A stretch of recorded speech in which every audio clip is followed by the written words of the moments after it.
যেই ঘরে সূরাতুল বাকারা তেলাওয়াত হয় ওই ঘর থেকে শয়তানগুলো দৌড়ে পালায়।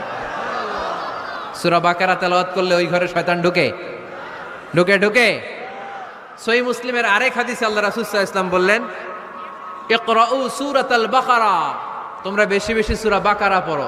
ফা ইন্না আখযাহা বারাকা, যে সূরা বাকারা পড়ে তার ঘরটা বরকত দিয়ে ভরে দেয় কে? ওয়া তারকাহু হাসারা, যে বাকারা পড়ে না ও আফসোস করে। ওয়ালা ইস্তাতিউহাল বাতালা, যে ঘরে সূরা বাকারার তেলাওয়াত হয় ওই ঘরে কোনো জাদু টোনা ব্ল্যাক ম্যাজিক কাজ করে না। চিল্লায় পড়েন আল্লাহু আকবার। ঘরে যারা সুখ শান্তি রাখতে চান, ঘরের মধ্যে কোনো ছবি টাঙিয়ে রাখা যাবে না। যাবে? মূর্তি রাখা যাবে না। যাবে? মুসনাদে আহমদ ইবনে হাম্বলের হাদিস, আল্লাহ রাসূল সাল্লাল্লাহু আলাইহি ওয়াসাল্লাম বলেন, লা ইন্নাল মালাইকাতা লা তাদখুলু বাইতান ফীহি তামাসিল ওয়া সূরা, যে ঘরে মূর্তি আছে